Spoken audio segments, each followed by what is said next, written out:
Hello les gars, c'est Alan, j'espère que vous allez bien. Donc là, je vous tourne la deuxième vidéo sur cette chaîne dans laquelle je vous présente un petit peu mes différentes stratégies sur Pinterest. Déjà, je voulais vous remercier dans un premier temps parce que j'ai vu vos retours sur la première vidéo. Et franchement, là, ça doit faire une semaine que je l'ai posté, ou même 6 jours, je crois. Et on est à pratiquement plus de 3000 vues et franchement pas mal d'intérêt dans les commentaires. J'ai reçu pas mal de questions pertinentes. Donc ça me motive à faire la deuxième. Honnêtement, quand j'ai fait la première vidéo, je ne savais pas si j'allais en faire d'autres. C'était un petit peu sur un coup de tête, mais ça me fait plaisir. Il y en a également pas mal d'entre vous qui m'ont contacté pour que je gère votre compte Pinterest. Donc je rappelle, le form est dans la bio, je vous ai répondu pour la plupart.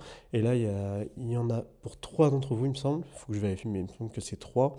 Avec lesquels on a déjà lancé des nouvelles campagnes, enfin des campagnes pour leur shop, et un avec qui normalement on va lancer dès début de semaine prochaine. Il fallait juste qu'on attende un petit peu. Mais voilà, donc déjà, ça fait super plaisir de voir votre retour. Ça fait également plaisir de voir que vous me faites confiance pour gérer votre boutique. Comme je l'ai dit, le lien est dans la bio directement, enfin dans la description de la vidéo.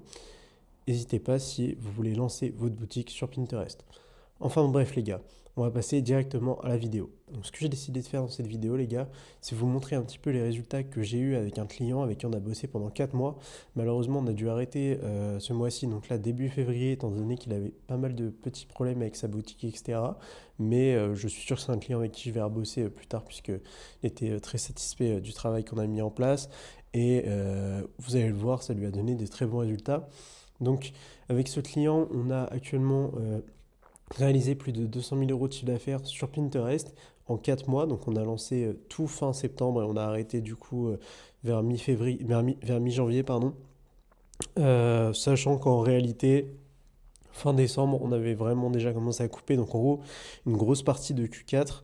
Et pour vous donner une idée, donc là, c'est des ROAS qui sont un petit peu moins impressionnants, même s'ils sont quand même franchement très très cool par rapport à l'autre vidéo que je vous avais fait.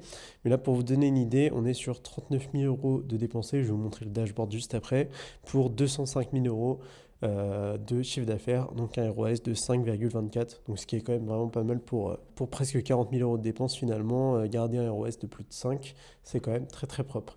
Et c'est aussi pour ça que j'adore Pinterest, et c'est d'ailleurs pour ça que je vous conseille de vous y intéresser d'un peu plus près, parce que comme vous pouvez le voir, ça fait des très bons résultats. Enfin bref les gars, on n'est pas là vraiment pour parler de résultats, c'est juste pour un petit peu appliquer les propos que je vais expliquer juste après.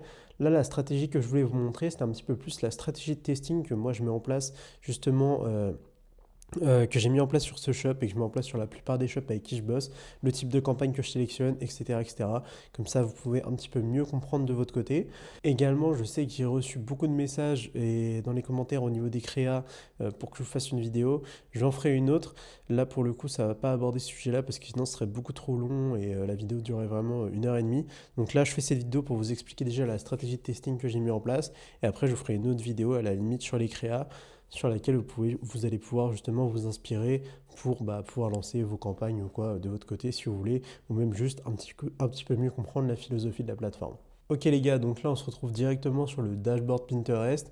Donc comme ça au moins je vais pouvoir directement passer après dans la création de campagne pour vous expliquer un petit peu plus en détail ce que je voulais vous montrer. Donc déjà, dans un premier temps, je vais vous remontrer le fameux dashboard. Donc je vais refresh la page encore une fois comme d'habitude. Hop, donc voilà les gars, c'est refresh.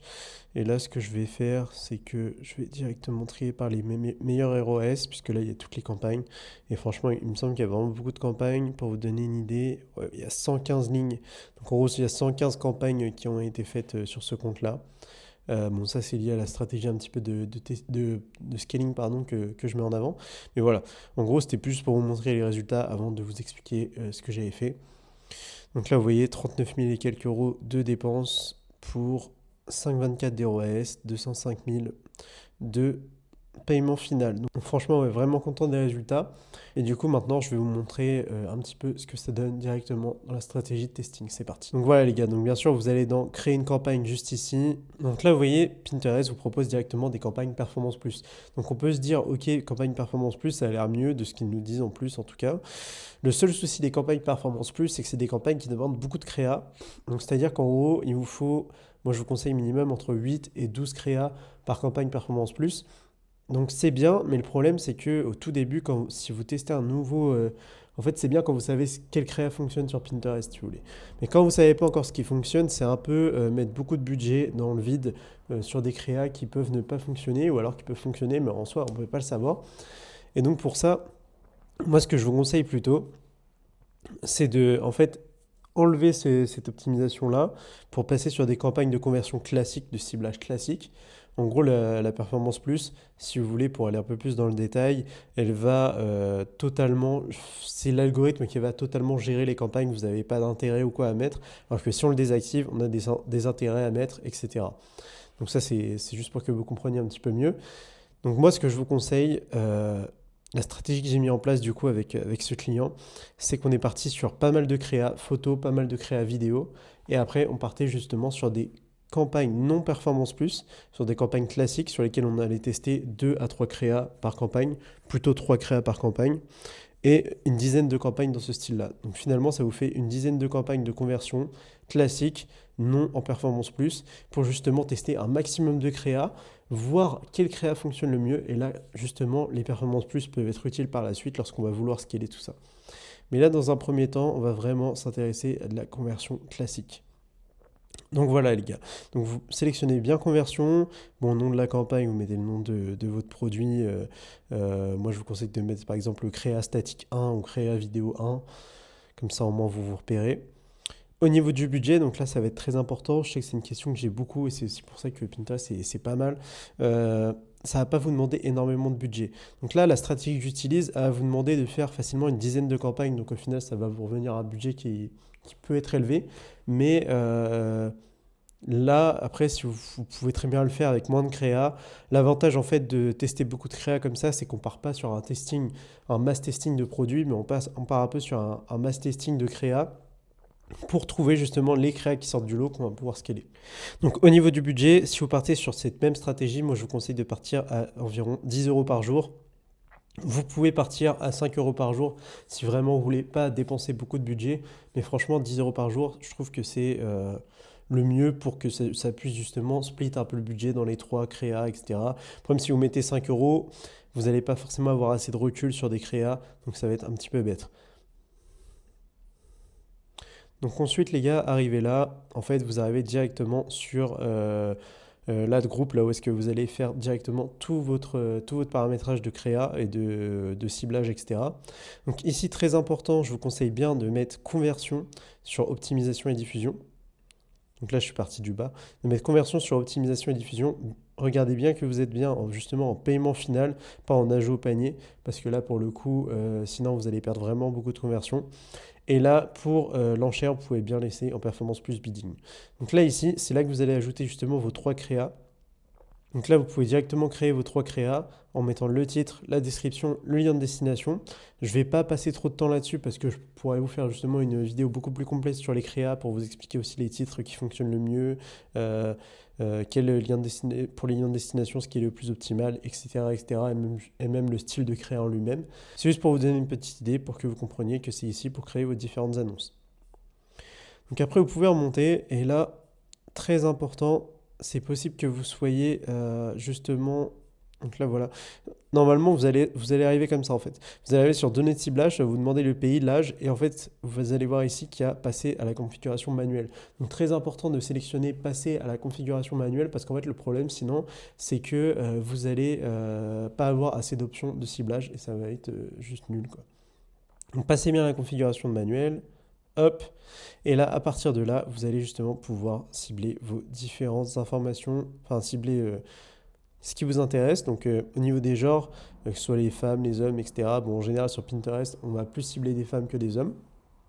Au niveau des âges, là, pareil, vous pouvez choisir des tranches d'âge spécifiques. Les pays, les langues, etc. Donc ça, c'est pas le plus important. Ça dépend vraiment de vous. Donc je ne vais pas rentrer dans les détails là-dessus. Ça dépend de quel pays vous ciblez, ça dépend de quel produit vous vendez, dans quelle niche vous vendez, à quelle persona vous vendez en réalité. Ça va être ça le plus important. Par contre, ici, dans centre d'intérêt et mots-clés, là, ce qui va être très important, ça va être de donner un maximum de liberté à l'algorithme. Donc avant, ce qu'on faisait, c'est qu'on ciblait vraiment par intérêt très précis Par exemple, si on avait un produit dans la niche beauté, on allait sélectionner l'intérêt beauté. Moi, ce que je vous conseille maintenant et ce que je fais à chaque fois, c'est de cibler vraiment le plus broad possible. Donc vraiment sélectionner tous les intérêts.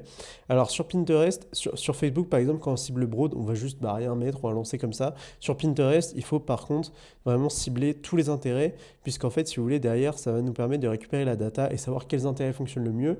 Et là, on va pouvoir justement scaler par intérêt les plus performants. Donc ça, c'est vraiment hyper important. C'est un truc à pas sous-coter. Faut vraiment pas se dire je vais lancer comme ça change rien. Sur le coup, oui, ça va rien changer, mais sur la suite, dans votre analyse, ça va être très important. Donc là, voilà, vraiment sélectionnez bien tous les centres d'intérêt. Le ciblage Performance Plus, honnêtement, c'est pas utile du coup si vous sélectionnez tout, puisque en gros, ça va, si vous voulez, ça va vous permettre de cibler une poche d'audience en dehors de votre ciblage que vous avez prédéfini. Là, on a déjà prédéfini tous les ciblages possibles, donc en fait, qu'on l'active ou qu'on ne l'active pas, en réalité, ça va rien changer. Le seul truc chiant de si on l'active, c'est que ça va mettre en fait, on va perdre de la data puisque ça va mettre du budget dans une case sur laquelle on va pas pouvoir avoir de data. Donc c'est pour ça que c'est pas très très intéressant. Donc voilà les gars, donc quand votre campagne est prête, vous avez juste à la lancer. Et si vous voulez faire d'autres campagnes, utiliser du coup la même stratégie que moi j'ai mis en place, c'est-à-dire tester une dizaine de campagnes dès le début, une trentaine de créas. L'objectif, ça va pas être de justement refaire une nouvelle campagne à chaque fois, vous ne faites pas chier, vous sélectionnez la campagne, vous la dupliquez, et là, à partir de là, vous changez les 3 créas, vous en mettez 3 autres, vous redupliquez, vous rechangez les 3 créas, etc., etc., jusqu'à avoir mis toutes vos créas à l'intérieur.